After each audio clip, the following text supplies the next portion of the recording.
Walker theory in the last class? Walker theory में मैंने आपको बताया था कि मैम वॉइस नहीं आ रही है। वॉइस नहीं आ रही है। मैंने क्या बताया था कि वॉकर कहते हैं कि जो ट्रू एंटरप्रेन्योर्स होते हैं वो अपनी एवरेज कैपेसिटी से, जो नॉर्मल एंटरप्रेन्योर्स की जो एवरेज कैपेसिटी है उससे उनकी कैपेसिटी और कैपेबिलिटी बेटर होती है। कोऑर्डिनेशन और कोऑपरेशन में दे बिलीव, और वो अपने ऑर्गेनाइजेशन में ये दोनों चीजों को मेंटेन करते हैं, coordination and cooperation among the employees and among the departments, and they are the pioneer, they are the pioneer of the industry. Pioneer मतलब क्या होता है कि जब कोई पर्सन फर्स्ट टाइम कोई टेक्नोलॉजी का यूटिलाइज करे या फर्स्ट टाइम कोई गुड्स और सर्विसेज प्रोवाइड करे, हाँ है ना, so they are known as pioneer. तो वो पाइनियर होते हैं क्योंकि वो इनोवेशन पे बेस्ड होते हैं, राइट? तो this is a walker's theory. According to Francis A Walker the true entrepreneur, लिखिए इसमें अकॉर्डिंग टू, लिखवाया था लास्ट क्लास में? लिखवा दिया था तो रहने दीजिए फिर। According to Francis A Walker, जो ट्रू एंटरप्रेन्योर होते हैं is one who endowed with more than average capacities in the task, यानी उनकी कैपेबिलिटी बेहतर होती है, ठीक है? कैपेबिलिटी यानी कि वो पर्सन बेटर तरीके से काम को कंप्लीट कर सकता है, टास्क को कंप्लीट कर सकता है। और कोऑर्डिनेशन होता है उनमें, एम्प्लॉइज में कोऑर्डिनेशन, ऑर्गेनाइजेशन में coordination, and potential utilisation of resources का भी उनको नॉलेज होता है, यानी they are also coordinated with the factor of production. What are the factors of production? And entrepreneurs, ठीक है? एंड वो पाइनियर है जो मैंने बताया आपको। The supply of such entrepreneurs, ठीक है, इज वेरी लिमिटेड, बहुत ही ज्यादा लिमिटेड है। इस टाइप के जो सही में जो एंटरप्रेन्योर्स होते हैं, ट्रू एंटरप्रेन्योर्स होते हैं, इनका सप्लाई जो है it is very limited. And these type of people मतलब जो है वो किसी भी कंट्री में बहुत ही कम नंबर्स होते हैं इनके प्रेजेंट होने का, कि इतना स्किल्ड और इतना ज्यादा अपग्रेडेड कोई आपको एंटरप्रेन्योर मिलेगा, बहुत ही लिमिटेड ऐसे लोग होते हैं, ठीक है? The more efficient entrepreneurs receive reward over, जो भी ज्यादा इफिशिएंट होते हैं एंटरप्रेन्योर उनको हमेशा क्या मिलेगा? प्रॉफिट मिलेगा, रिवॉर्ड मिलेगा। वो एक सक्सेसफुल लाइफ जो है वो क्या करेंगे? वो जिएंगे इन शॉर्ट, ठीक है? लेकिन जो पर्सन और जो ट्रू एंटरप्रेन्योर्स नहीं है, they will always face the failure, ये कहना चाहते हैं Walker. Managerial wages and his sum constitutes the true profit to the superior talent. तो इन शॉर्ट ये जो होंगे इनका कोऑर्डिनेशन होगा, ये मोटिवेशन का भी काम करेंगे अपने एम्प्लॉइज के अमॉन्ग, और ये वेजेस वगैरह जो है, सैलरी वगैरह प्रोवाइड करेंगे किसको? अपने एम्प्लॉइज को, ठीक है? हाँ, क्लियर हो गई बात? समझ में आया? और ये जो एंटरप्रेन्योर्स होंगे ये डिफाइन करेंगे, डिटेक्ट करेंगे, इवैल्यूएट करेंगे न्यू सिचुएशन को, एनवायरनमेंट को, और उसके साथ ये एडजस्ट करेंगे, ठीक है? यहाँ पर कुछ पॉइंट्स निकल के आया है। सबसे पहला पॉइंट अगर मैं बोलूं, एवरेज कैपेसिटी से ज्यादा पाइनियर है इंडस्ट्रीज में, very limited supply of these type of entrepreneurs, they will get success over the time and reward, ठीक है? They will provide better salary and wages to their employees for the motivation. And एक और point लिख लेना कि these entrepreneurs are better, मतलब बोल सकते they are a best evaluator, they are able to analyze the environment and according to environment they are going to adjust, और according to environment ये क्या करेंगे? adjust भी करेंगे, ठीक है? adjust यानी कि according to environment they are going to change themselves as well। जितना ज्यादा नेसेसरी होगा, जो चीज की रिक्वायरमेंट होगी, इकोनॉमिक सिस्टम के बेसिस पर वो चेंज करते जाएंगे। जैसे क्या?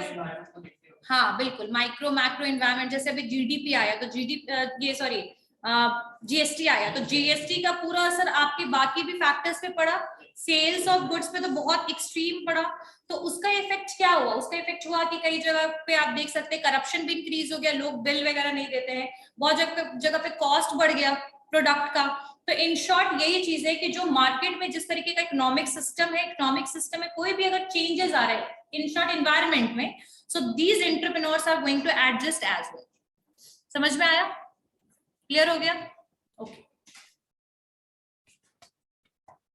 अब यहां पर कुछ प्रोसेस है कि किस प्रोसेस से लिखिए, ये जो लोग होंगे, जो एंटरप्रेन्योर्स होंगे, उनका क्या क्या इंफॉर्मेशन, मतलब ये किस टाइप के होंगे, इनका कुछ लिख लो कैरेक्टरिस्टिक्स। ये जो एंटरप्रेन्योर्स होंगे, वॉकर के अकॉर्डिंग जो एंटरप्रेन्योर्स होंगे उनकी characteristics. According to Walker, the characteristics of true entrepreneurs are. True entrepreneurs are. Online class, everyone turn on your camera, and I am not going to repeat again and again and in every class. Turn on your camera, every student. According to Walker, W-A-L-K-E-R, Walker, characteristics of an entrepreneurs are. Characteristics of an entrepreneurs are. क्या होगा? तो आपको तो मैंने बहुत सारी चीजें बता दी हैं, जो एवरेज कैपेसिटी वाली बात है. उसके अलावा और भी कुछ चीजें इन्होंने बताई हैं, जैसे supplies technical know how. Supplies technical know how. Supplies technical know how. Technical KNOW know how. अच्छा ठीक ठीक ठीक. KNOW know how. अरे सप्लाईज टेक्निकल नो हाउ का मतलब क्या हुआ? इसका मतलब हुआ कि जो पर्सन होंगे, जो एंटरप्रेन्योर होंगे, उनको टेक्निकल नॉलेज, उनका साउंड होगा. ठीक है, that person is knowledgeable and that person is based on technology. जो भी नया टेक्नोलॉजी आएगा वो उसके हिसाब से अपने प्रोडक्ट्स, गुड्स में चेंजेस भी लाते रहेंगे. तो मैंने पहले बताया कि अडेप्टेशन जो है इनका बहुत ज्यादा हाई होगा. अडेप्टेशन क्या होगा इनका? हाई होगा. क्यों अडेप्टेशन हाई है? बिकॉज चेंजेस जो भी हो रहे हैं उस हिसाब से हाँ चेंज होंगे. सेकंड, हाँ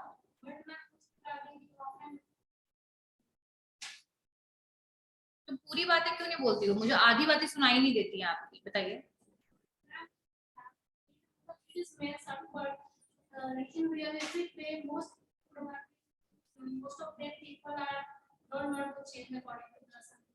So it's about people. If you are running a business, you have to change your business according to the time. I am not saying about that you will stop making what you are making and what you are selling. It's not about that. I'm not talking about person. I'm talking about business. ठीक है, business के हिसाब से जो entrepreneur है, यहाँ पर इस पर्सन को मैंने इंफॉर्मेशन दिया कि एंटरप्रेन्योर जो होगा वो नॉलेजेबल होगा, उसको टेक्निकल नॉलेज होगा. सेकेंड लिखिए, promises to make up the shortfalls in capital. Promises to make up वो वाला नहीं, make up, लेकिन वो एक्चुअल में कहना वही चाह रहे हैं, make up the shortfalls in capital. Shortfalls in capital. Promises to make up the shortfalls in capital. इसका मतलब क्या हुआ कि जैसे आप कभी भी कोई बिजनेस शुरू करते हैं तो कैपिटल की जरूरत होती है. कैपिटल हम जो है वो लगाते हैं, इन्वेस्ट करते हैं. अगर कभी भी कोई कैपिटल में प्रॉब्लम आई, कैपिटल जो है आपके पास पूरा नहीं है जितनी रिक्वायरमेंट है, like you for starting the business you want 5 lakh rupees and you have only 2 or 3 lakh rupees. So for 2 lakh you just need to go to the bank and you just need to ask for the money. So these people जो ये entrepreneurs होंगे, they are not going to afraid, they are not going to depressed, but they are going to basically take the action for make up the shortfalls. जो भी कमियां आ रही हैं, जो भी दिक्कत आ रही है कैपिटल में, they are going to make up that. ठीक है, नेक्स्ट पॉइंट लिखिए, offers personal guarantees to the financial institutions. Offers personal guarantees to financial institution. Offers personal guarantees to the financial institutions. इसका मतलब क्या हुआ कि ये जो है ये खुद को एज अ गारंटर, मतलब ये खुद गारंटी लेते हैं कि जो भी कैपिटल के लिए पैसा लिया गया है, जो भी डेप्ट या जो भी लोन अमाउंट है, that is going to paid by that person only. ठीक है, अगर उन्होंने 2 लाख रुपए लिया है बैंक से तो वो 2 लाख रुपए वो पे करने की गारंटी लेते हैं, और हो सकता है अपना पर्सनल, अपना सिक्योरिटी और कोलेट्रल को भी वो यूज करे. जैसे अपने बिजनेस के लिए हो सकता है अपने कार का पेपर दे दिया, अपने घर का या लैंड का पेपर दे दिया. So that person is giving personal guarantee. तो पर्सनल गारंटी का मतलब ये मत समझना संस्कार कि जाना है बैंक में बोलना मैं गारंटी लेता हूँ पे करने का. Bank is not going to hear the words. वो वर्बल चीजों पे बेस्ड नहीं है, आपको पर्सनल गारंटी देना है, यानी अपने पर्सनल कोलेट्रल, कोलेट्रल का मतलब होता है जब बैंक में कोई सिक्योरिटी हम देते हैं तो कोलेट्रल जो है वो आपको देना है। समझ में आ गई बात? तो ये वैसे एंटरप्रेन्योर्स होते हैं, दे आर नॉट थिंकिंग कि इनका बिजनेस आगे चल के फेल होगा या फिर ये सक्सेसफुल होगा, बट एट द टाइम जो रिक्वायरमेंट है उस रिक्वायरमेंट को फुलफिल करने के लिए they are basically giving their effort. ठीक है, नेक्स्ट देखिए, arranges initial capital, somehow it is related with the capital, तो ये एक ही पॉइंट में बहुत सारा चीज है। Arranges initial capital, so there we all knows that there are two types of capital, है ना? एक तो आपका फिक्स्ड कैपिटल होता है और एक होता है वर्किंग कैपिटल, जो आपको डे टू डे की रिक्वायरमेंट होती है। तो आप जब इनिशियल कैपिटल का मतलब है जब सबसे पहला जो अमाउंट हम बिजनेस में लगा रहे हैं तो ये उसका अरेंजमेंट करते हैं, तो ये इन्होंने ऐसे सेग्रीगेट कर दिया फर्स्ट पॉइंट से, ये एक जैसा ही है। Arranges initial capital. नेक्स्ट लिखिए, obtain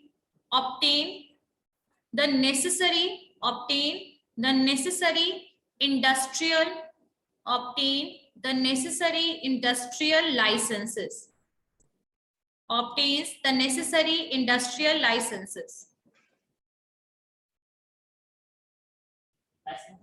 licenses, देखो अगर आपको मैं बता दूं कि जो इंडस्ट्री होती है, केमिकल इंडस्ट्रीज वगैरह जो आपकी इंडस्ट्री है, फिर आपके जो क्रैकर्स की इंडस्ट्री है, मैन्युफैक्चरिंग यूनिट्स वगैरह अगर उनकी है, ठीक है, industries are group of the units and business form, और यूनिट्स को हम कहते हैं इंडस्ट्रीज।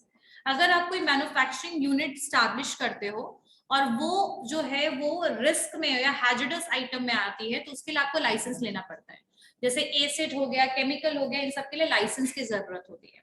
तो अगर आप कोई भी ऐसा प्रोडक्ट बना रहे हो जिसके लिए आपको लाइसेंस की रिक्वायरमेंट है, इंडस्ट्रियल लाइसेंस की रिक्वायरमेंट है फॉर ऑपरेटिंग दैट, सो ये लाइसेंस को भी वो खुद से कोशिश करेंगे कि वो ऑब्टेन करे, ले। ठीक है, they are not based, but वही मैंने बोला ना, एफर्ट इनका बहुत सही रहेगा। नेक्स्ट है, लिखिए, explore the prospects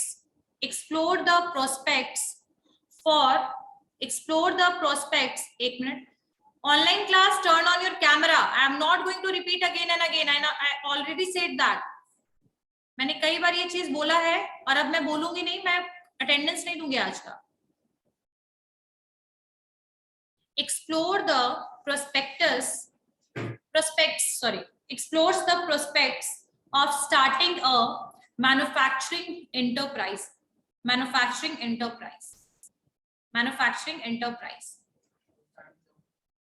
explores the prospects of starting a manufacturing enterprise। अच्छा, इसका मतलब क्या हुआ कि अगर आप कोई भी मैन्युफैक्चरिंग यूनिट एस्टैब्लिश कर रहे हैं, जैसे मैंने आपको बताया था कि केमिकल इंडस्ट्रीज वगैरह है, बहुत सारे एरियाज उसके लिए फिक्स्ड होते हैं। जैसे ये आपका इंडस्ट्रियल एरिया है ना, इंडस्ट्रियल एरिया है, तो आपने नोटिस किया होगा यहीं पर आपका पॉल्यूशन बोर्ड भी है आगे, नोटिस किया है ना आपने।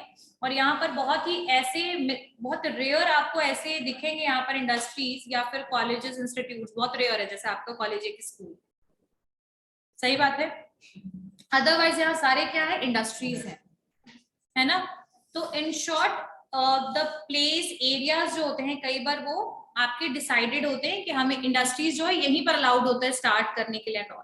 तो उसके लिए डॉक्यूमेंटेशन, लाइसेंसिंग, ये तो एंटरप्रेन्योर लेगा ही, साथ साथ में कौन सा प्रोडक्ट बनाना है, मैन्युफैक्चर करना है और कहाँ करना है, कहाँ से रॉ मटेरियल मिलेगा, लेबर कहाँ से मिलेगा, ठीक है, और इसका प्राइस क्या होगा, जो भी एक्सप्लोर करना, एक प्रॉपर प्लानिंग करने का काम भी कौन करेगा, एंटरप्रेन्योर करेगा। पहले वो एक्सप्लोर करेगा, यानी इंफॉर्मेशन कलेक्ट करेगा, ठीक है, गैदर करेगा information from the various sources, and after that person is going to start the manufacturing unit. Clear हो गया? ऑनलाइन क्लास ये सारे पॉइंट क्लियर है बेटा सबको?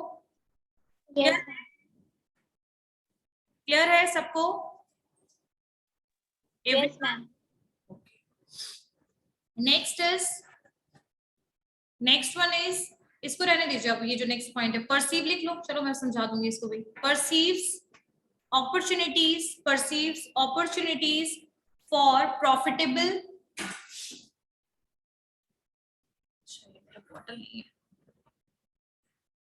perceives opportunities for profitable for profitable investment, for profitable investments. Thank you. लिखो, चलो तुम भी लिख लो फिर. Perceive opportunities for profitable investment, for profitable investment. ठीक है. तो ये जो पर्सन होंगे, जो एंटरप्रेन्योर होंगे, दे बेसिकली परसीव, मतलब एक तरीके से कह सकते हैं परसीव करना. एक अगर मार्केटिंग के टर्म में बोलूं तो दो चीजें होती है, एक्सपेक्टेशन एंड परसेप्शन. ठीक है. तो परसीव का मतलब होता है व्हाट यू आर गेटिंग. ठीक है. तो यहाँ पर आपको अपॉर्चुनिटी मिलेगा, जब मिलेगा तो you will make that investment profitable in short. ठीक है. When you will get the opportunities, so opportunity को आप कन्वर्ट कर दोगे प्रॉफिटेबल इन्वेस्टमेंट में. तो ये क्वालिटी भी इन एंटरप्रेन्योर्स में होंगे, जो ट्रू एंटरप्रेन्योर्स होंगे अकॉर्डिंग टू वॉकर. समझ में आया? अब मुझे बताओ कौन बच्चा मुझे वॉकर की थ्योरी समझाएगा क्लास में, online and offline class. Who is going to tell me? Raise your hand. क्या हो गया बताओ. आप 1 मिनट दे रही हूँ, देख लो फिर बताओ. सारे बच्चे ऑनलाइन एंड ऑफलाइन, कोई भी स्टूडेंट मुझे बताओ वॉकर की थ्योरी. देख लिया सबने वॉकर थ्योरी? सबने रिवाइज कर लिया? अब बताओ मुझे कौन बताएगा वॉकर की थ्योरी, कौन एक्सप्लेन करेगा? Who is going to explain me that Walker's theory? चलो खड़े हो जाओ, बताओ सबको. जो समझ आए वो बोलो. ऐसा नहीं कि जो लिखवाया है जो भी एज इट इज वही बोलना है या रट के याद करना है. जो समझ आया वो खुद से बोलिए. चलो हाँ बोलो, लेकिन रीड नहीं करना है. रीड नहीं करना है. हाँ ठीक है. चलो. अकॉर्डिंग टू वॉकर, एक सच्चा एंटरप्रेन्योर वही होता है जो जिसके स्किल्स बाकियों से ज्यादा बेटर होते हैं ऑर्गेनाइजिंग में और कोऑर्डिनेट करने में बाकी वर्कर्स के साथ. नहीं, पहली बात तो वो एज अ एडिशनल पॉइंट समझो. जो फ्रांसिस से वॉकर ये कहते हैं कि जो आपके ट्रू एंटरप्रेन्योर्स होते हैं उनकी कैपेसिटी हर टास्क को कंप्लीट करने के लिए एवरेज कैपेसिटी से ज्यादा है. यानी कि जो हम लोगों में कैपेसिटी, एवरेज कैपेसिटी, ठीक है, या एंटरप्रेन्योर्स की जो नॉर्मल कैपेसिटीज है बाकी एंटरप्रेन्योर्स की, उससे उसकी कैपेबिलिटी क्या है? ज्यादा है, कैपेसिटी ज्यादा है. ठीक है. फिर अब आगे बोलो कि वो कोऑर्डिनेट करेगा, ठीक है, और ऑर्गेनाइज करेगा अपने एम्प्लॉइज को, ऑर्गेनाइजेशन को. ठीक है. चलो अब आगे. हाँ बोलो.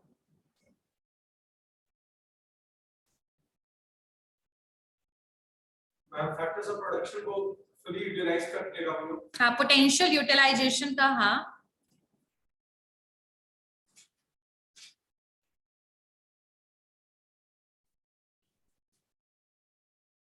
जो मैम टेक्निकल जिसका मैम एक्सपर्टीज हो मैम टेक्निकल सेक्टर में.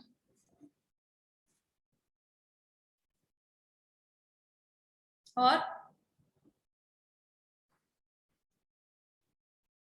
जो इनिशियल कैपिटल अरेंज करेगा, इनिशियल कैपिटल लेकर आएगा आपकी, हाँ, पर्सनल गारंटी देगा, और साथ साथ में वो पाइनियर होगा इंडस्ट्री का.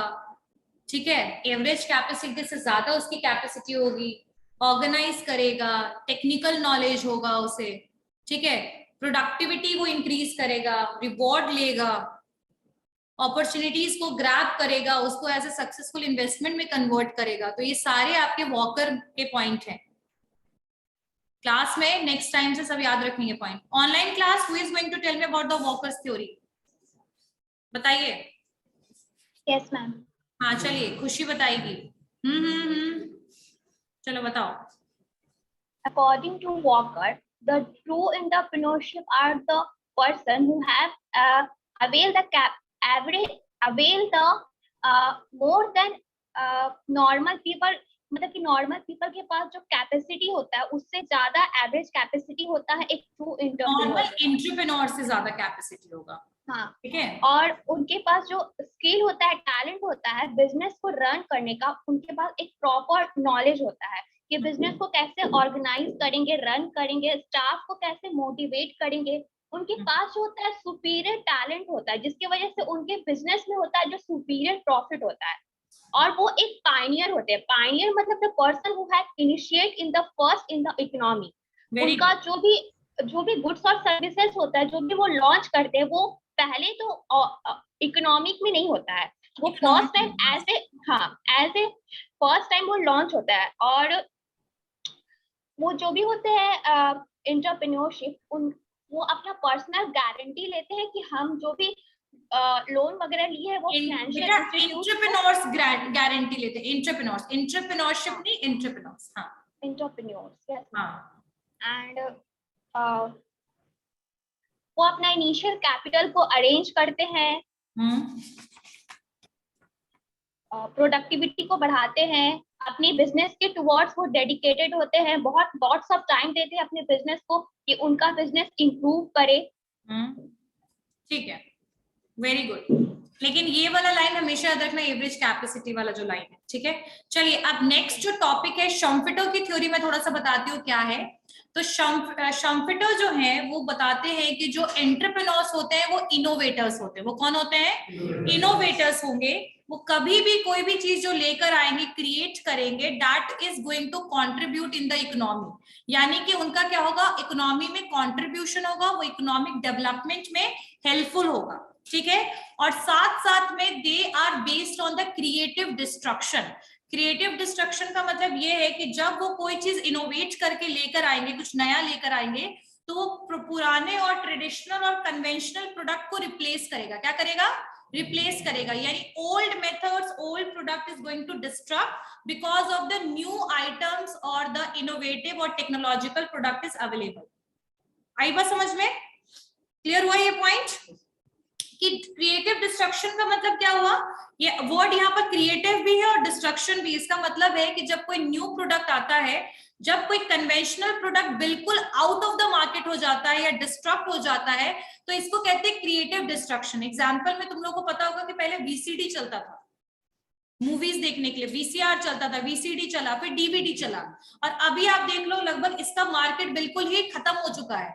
क्यों? Because of the internet, because of the mobile phone. सही बात है।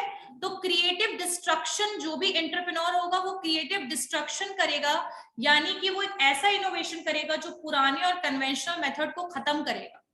आ रही बात समझ में?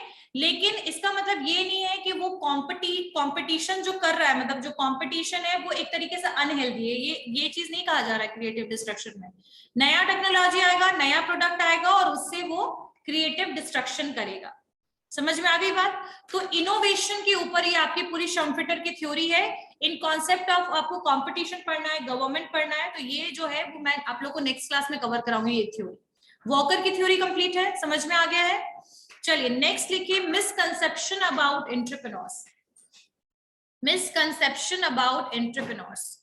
अच्छा, what is the meaning of misconception? गलत धारणा, गलत फहमी, बिल्कुल ठीक है। Misconception about entrepreneurs. Misconception about entrepreneurs. अच्छा, एक तो सबसे बड़ी जो गलत धारणा या फिर जो गलत फहमी है लोगों की, वो सबसे पहला इसमें पॉइंट लिखिए, entrepreneurs are born and entrepreneurship is hereditary. Entrepreneurs are born and entrepreneurship is hereditary.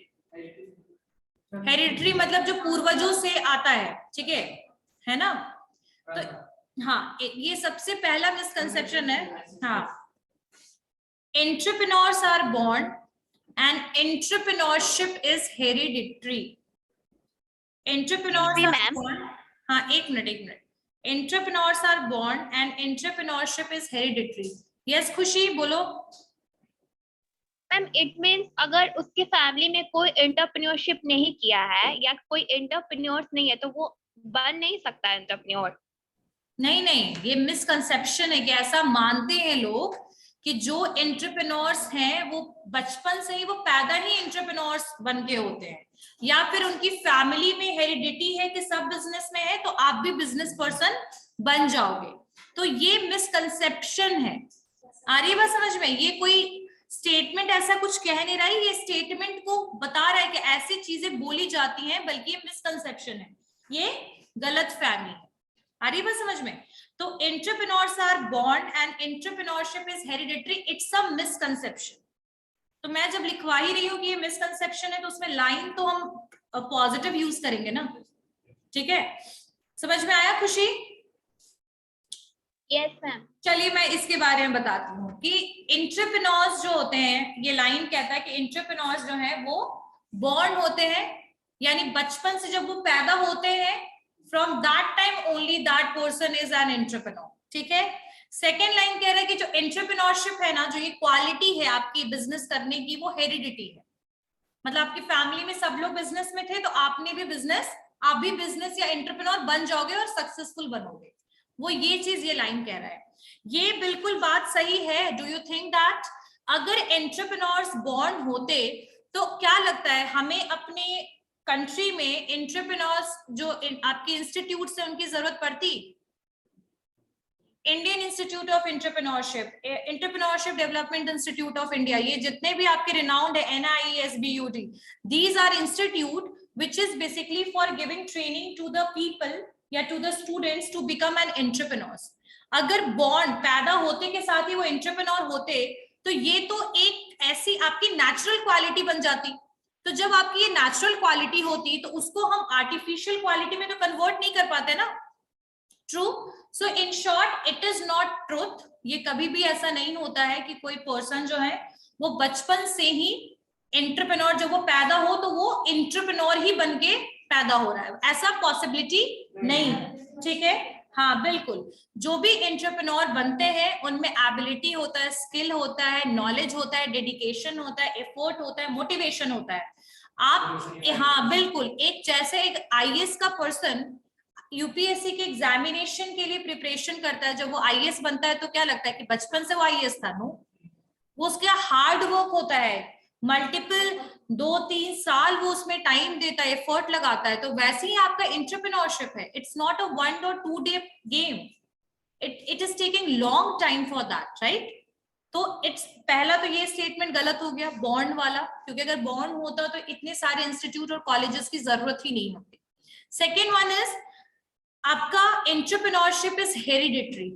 See, we can say that कि there is an impact on the person who is living in the family where everyone is doing business. You will get the information, you will get the knowledge from your surrounding, from the atmosphere, but it doesn't mean that it is going to convert you into a successful entrepreneur.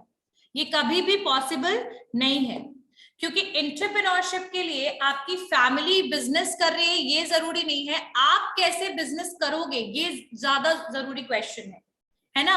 हो सकता है कि जो आपकी family business कर रही है वो काफी ओल्ड हो, ठीक है? अब वो उनका अपना स्ट्रैटेजी है, कन्वेंशनल तरीका है, ट्रेडिशनल तरीका है, या मॉडर्न तरीके से वो बना रहे हैं, बिजनेस को चला रहे हैं। वो एक फेथ और एक ट्रस्ट होना बिजनेस पर, वो बहुत जरूरी है आपके कंज्यूमर्स के लिए। लेकिन आप जो बिजनेस शुरू कर रहे हो, आपकी खुद की स्ट्रैटेजी होगी, मार्केट से लेके, प्लानिंग से लेके, प्रोडक्ट मैन्युफैक्चर से लेके, सेलिंग स्ट्रैटेजी, सब कुछ आप खुद डिसाइड करोगे। So in that situation it can't be a heredity, it is a quality, it is a knowledge which is going to help you to make the business successful, and it is time as well कि आप किस time पर business शुरू कर रहे हैं। जब आपके पेरेंट्स या फिर आपकी फैमिली में बिजनेस शुरू हुआ होगा, हो सकता है उस समय बहुत लिमिटेड लोग बिजनेस करते होंगे, है ना? तो एक्सेप्टेंस वैसे केस में कंज्यूमर्स का बहुत जल्दी हो जाता है उन गुड्स के लिए जो कि मार्केट में उसका सब्स्टिट्यूट अवेलेबल नहीं है। लेकिन जब आप बिजनेस करने जा रहे हो उस समय मल्टीपल कॉम्पिटिटर है, मल्टीपल एंटरप्रेन्योर्स हैं, और जो आपके जैसे सेम प्रोडक्ट बनाने की कोशिश कर रहे हैं। तो ऐसे केस में आपकी हेरिडिटी वाला ये पॉइंट तो आना ही नहीं चाहिए। So the first line is a misconception, ठीक है? Entrepreneurs are born and entrepreneurship is heredity, hereditary. Clear हो गया?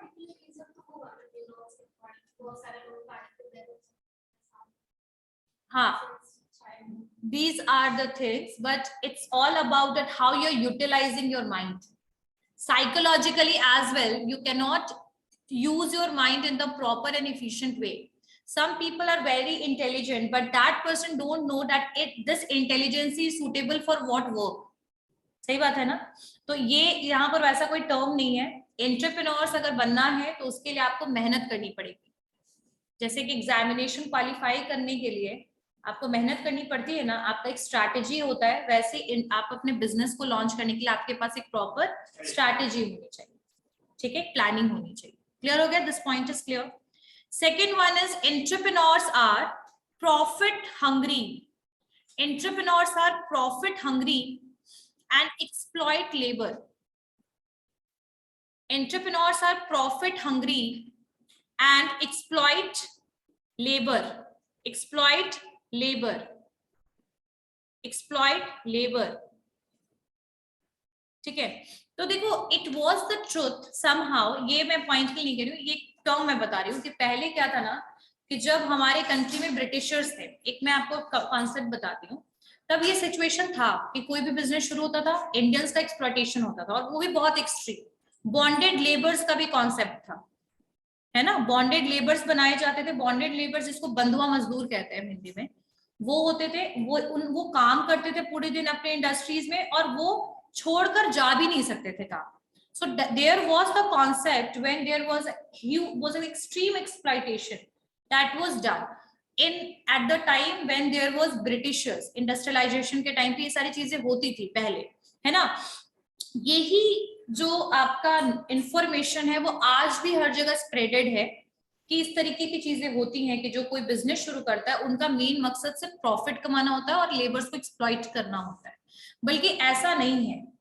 So many entrepreneurs are there who are social entrepreneurs, और इनका काम क्या होता है, आपकी सोसाइटी में अवेयरनेस क्रिएट करना, सोशल एविल्स को दूर करना। जैसे आप लोगों ने देखा होगा एसिड अटैक्स पे आए दिन कोई ना कोई एंटरप्रेन्योर्स आते हैं जो एक एनजीओ शुरू करते हैं, सर्विस प्रोवाइड करते हैं, ठीक है, तो उनका एक प्रॉफिट कमाना तो है नहीं।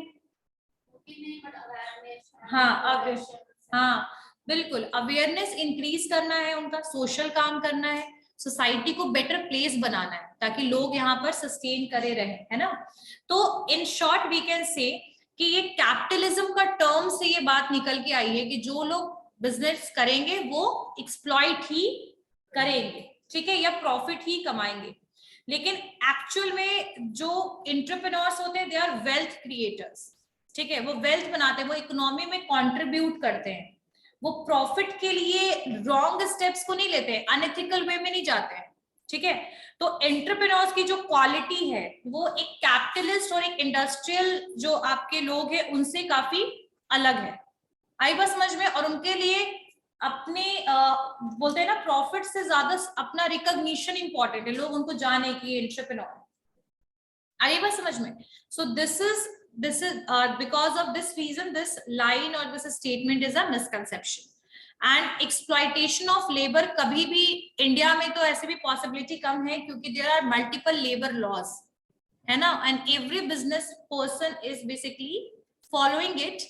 But yes, there are exceptional case as well in unorganized sector, जैसे आपके आसपास घर के आगे जो किराना स्टोर वगैरह है वहां पर देखना आप कोई बॉय है या किसी बच्चे को रखते हैं वो काम के लिए, और उनके साथ ये पॉसिबिलिटी है because that is unorganised sector. But जो भी ऑर्गेनाइज सेक्टर है, जो भी रजिस्टर्ड कंपनी या रजिस्टर्ड बिजनेस है, वहां पर आप कभी भी लेबर के साथ एक्सप्लॉयटेशन नहीं कर सकते हो।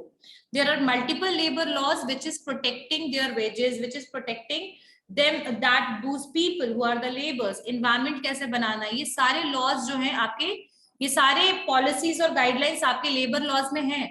एम्प्लॉयज वेलफेयर है आपका, फिर मल्टीपल एसोसिएशंस है इंडिया में। So exploitation is not the only thing which the entrepreneurs are doing and they are basically earning the profit. It is not true, ठीक है, समझ में आ गया? Next point. अच्छा, तुम लोग को सारे पॉइंट समझ में आ रहे हैं ना? Yes, ma'am. Entrepreneurs are dishonest. Entrepreneurs are dishonest. Entrepreneurs are dishonest. ठीक है, मतलब करप्टेड होते हैं एंटरप्रेन्योर्स। जो मैंने आपको इससे पहले वाले पॉइंट में थोड़ा बता दिया था कि ऐसा माना जाता है कि जो एंटरप्रेन्योर्स होते हैं डिसऑनेस्ट होते हैं, ईमानदार नहीं होते हैं अपने काम के लिए, हाँ, अनएथिकल होते हैं वो, ठीक है। हाँ, लेकिन प्रॉफिट तो उनको चाहिए नहीं, उनका सिर्फ एक ये मेजर और प्राइमरी ऑब्जेक्टिव तो कभी भी नहीं है, सेकेंडरी माइट भी, लेकिन कभी भी प्राइमरी ऑब्जेक्टिव नहीं होता है किसी भी एंटरप्रेन्योर का, ठीक है, प्रॉफिट अर्न करना। तो ये एक रॉन्ग परसेप्शन, एक रॉन्ग सोच है, गलत धारणा है लोगों की एंटरप्रेन्योर्स के लिए। एंटरप्रेन्योर्स जो होते हैं वो बाकी करियर की तरह, जैसे आप लोग, जैसे हम लोग, मैं एज अ प्रोफेसर काम कर रही हूँ, जैसे मेरे लिए करियर इंपॉर्टेंट है, वैसे एंटरप्रेन्योर्स के लिए भी क्या होता है, उनका करियर इंपॉर्टेंट है। They are not taking it as a, बोल सकते हैं कि ये अपने बिजनेस को सिर्फ एक मशीन नहीं समझते कि यहाँ से पैसा निकलेगा, ये मशीन नहीं है वो उनके लिए बिजनेस, उनका ये करियर है, पूरे लाइफ लॉन्ग तक उनको ये करियर को चलाना है, ठीक है। सो करियर जितने लोगों के लिए इंपॉर्टेंट है तो वो एथिकल वेज में ही अपने काम को करेंगे ना, तो अनएथिकल है वो ऐसा नहीं होता है, ठीक है। कुछ एंटरप्रेन्योर्स ऐसे होते हैं जो CSR का भी काम करते हैं, जो मैंने आपको पहले बताया, कॉर्पोरेट सोशल रिस्पॉन्सिबिलिटी, है ना, सोशल वैल्यू समझते हैं, रिक्वायरमेंट समझते हैं, अपने कंट्री में उनका कंट्रीब्यूशन करते हैं। जैसे अभी आप देखिए कोविड के टाइम पे रतन टाटा जो है एक बिजनेस पर्सन है, उन्होंने क्या क्या कंट्रीब्यूट किया सोसाइटी के लिए। मामा अर्थ है जो कंपनी है, that is a cosmetic company without the chemicals, ठीक है, केमिकल के बिना वो प्रोडक्ट बनाती है, तो वो आपके हर परचेज पे एक पेड़ भी लगाती है।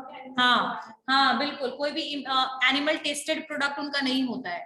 तो ये सोशल वैल्यूज भी समझ रहे ना, इन्वायरमेंट को प्रोटेक्ट करने के लिए भी का भी इंपॉर्टेंस वो समझ रहे हैं। So the people are unethical और dishonest, it is not true, entrepreneurs are not unethical and dishonest, but yes these are the misconception कि जो सब पर लागू कर दिया जाता है, लेकिन एक्चुअल में ऐसा नहीं है। एक्सेप्शनल केसेस तो होते हैं, exceptional cases are there, I am not saying that there are not exceptional cases, but ये सब लोगों के लिए धारणा बनाना सही नहीं है, ठीक है। Next point is, next one is entrepreneurs are favoured by luck. कितने लोग बोलते हो बेस्ट ऑफ लक क्लास जब एग्जामिनेशन होता है तो दूसरे को, फ्रेंड्स को, कितने लोग बोलते हैं best of luck? Most of you all are speaking, मतलब saying your friends best of luck, but you don't need to say this word, you just need to say all the best. Why? Because luck is something which is, see, sometime there is a favorable situation, कुछ समय ऐसा होता है कि जब कोई चीजें आपके फेवर में आ जाती है, लेकिन इसका मतलब ये नहीं है कि जितने भी एंटरप्रेन्योर सक्सेस हुए हैं वो सब के सब का लक अच्छा था, भाग्य अच्छा था, फॉर्चुनेट थे वो लोग, ऐसा जरूरी नहीं है। अगर ये होता कि उनका लक काम करता तो उनको इतनी मेहनत करने की जरूरत पड़ती?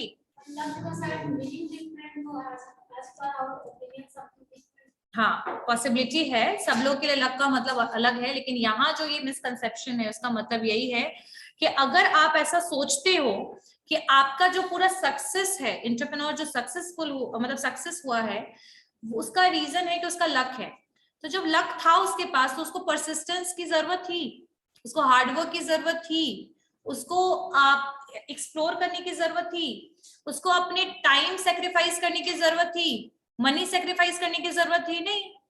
फिर ये हार्ड वर्किंग का, परसिस्टेंस का, कंसिस्टेंट एफर्ट का, मल्टीपल टाइम फेलियर होने के बाद अगेन उस चीज को ट्राई करने का, ये लक तो नहीं होता है, सही बात है ना।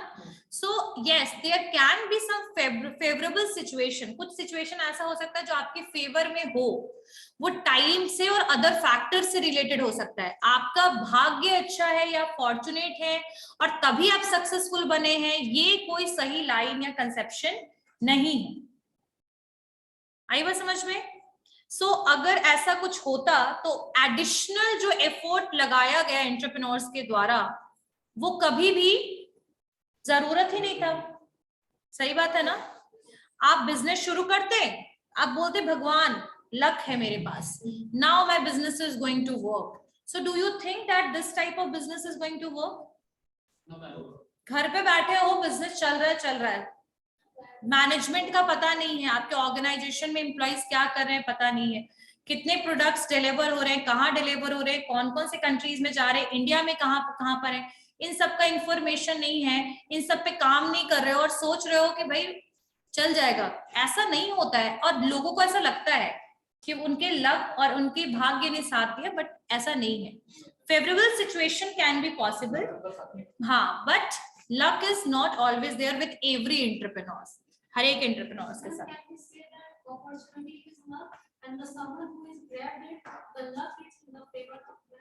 हाँ, इट इज अ अपॉर्चुनिटी, कोई अपॉर्चुनिटी है, जब आपको कोई मौका मिला और आपने उसको ग्रैब किया, तो उसके लिए भी तो मेहनत किया ना, कि वो अपॉर्चुनिटी था तो अपने आप मिल गया, ऐसा तो नहीं होता। हाँ हाँ। चलिए next one is only rich people can become entrepreneurs. ऐसा भी बोला जाता है कि जो अमीर लोग हैं ना वही एंटरप्रेन्योर बनेंगे, ठीक है। तो this nepotism is possible in the Bollywood only, this is not possible with the entrepreneurs. अच्छा नहीं, ये तो नेक्स्ट पॉइंट के लिए मैंने सोचा था ये लाइन, लेकिन चलिए मैंने फिर भी बोल दिया ये तो ये मैं नेक्स्ट वाला जो आपका कंसेप्शन है उसके लिए मैंने रखा था। हाँ चलिए, ऐसा माना जाता है कि सिर्फ अमीर लोग ही एंटरप्रेन्योर्स बनेंगे क्योंकि उनके पास पैसे हैं और उस पैसे के बेसिस पर वो एंटरप्रेन्योर बन गए। मनी कैन बी पॉसिबिलिटी कि हाँ वो आपके इनिशियल कैपिटल के लिए हेल्पफुल हो, या आपकी फैमिली में जो रिच आपका बैकग्राउंड है तो वो आपकी हेल्प कर रहा है फाइनेंशियली, बट स्ट्रैटेजिकली और प्लानिंग में वो money is not going to help you, ठीक है। अगर रिच पीपल सिर्फ बनते एंटरप्रेन्योर्स तो बैंक की जरूरत ही क्या थी, जरूरत ही क्या, सिडबी की जरूरत नहीं थी, नबार्ड की जरूरत नहीं थी, स्माइल फंड का भी जो नया स्कीम आया उसकी जरूरत नहीं थी, जरूरत थी फिर